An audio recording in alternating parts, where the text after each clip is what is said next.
Mary Wollstonecraft, born in 1759, was a prominent force in England in the late 18th century. A writer and considered to be the world's first feminist, Mary Wollstonecraft was a woman very ahead of her time. Mary Wollstonecraft came from a family of farmers. She was largely self-taught and developed an interest in writing at an early age. In 1777, she attempted to leave home and become independent, but after her mother died in 1780, she returned to care for her siblings and her father. Inspired by the recently opened Academy of Female Education in Bath, England, and in order to help provide financially for her family, Mary Wollstonecraft, along with her good friend, Fanny Blood, opened a school in Newington Green for girls in 1784. However, the school failed in 1786, and Wollstonecraft began to write in order to pay her debts. In 1787, Mary wrote her first book, Thoughts on the Education of Daughters. In this book, Mary emphasizes that women should spend less time with things such as vanity and dress, and more time on mental things such as reading, writing, and in conversation.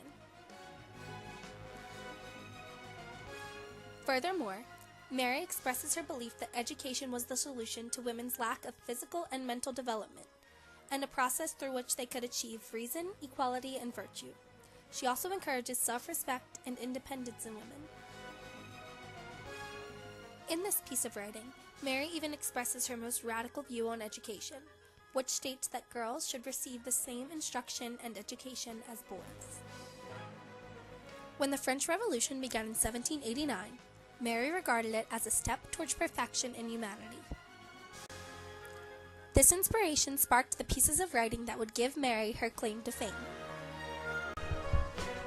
In 1790, writer Edmund Burke wrote his conservative Reflections on the Revolution in France, in which he bitterly criticized all radical views, especially those on the individual's rights and the rights of women.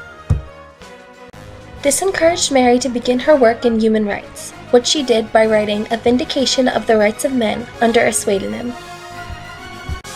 This also led to Mary's most famous work. Following A Vindication of the Rights of Men came A Vindication of the Rights of Woman.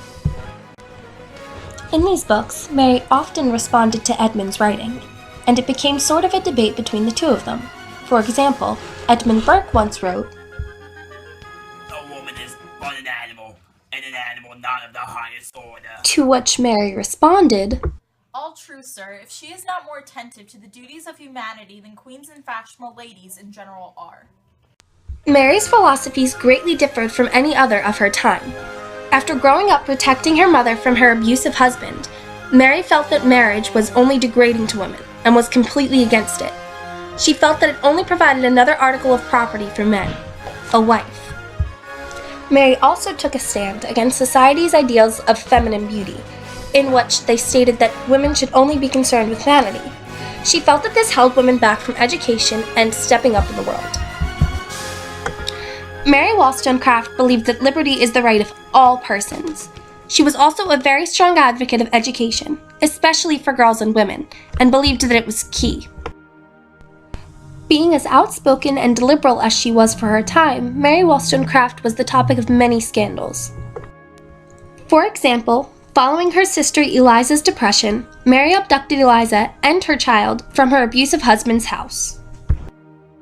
Mary was also involved in several affairs, one of which, in 1792, led to her illegitimate daughter, Fanny. The unhappy relationship also led to 2 suicide attempts. Mary even once asked the man that she was having an affair with to live with him and his wife. Ironically, for someone who was so against marriage, Mary Wollstonecraft married in 1797, and in that same year died in childbirth with her daughter, Mary Shelley, who went on to be the author of Frankenstein. Though Mary did not live long, though she was outrageous, and though she was considered a radical by some of her time, she still became one of the greatest forces of the Enlightenment. Mary was even the first to suggest suffrage for women, and her work still inspires people today. Mary Wollstonecraft was quite certainly an extraordinary woman, and could quite possibly be considered the mother of feminism.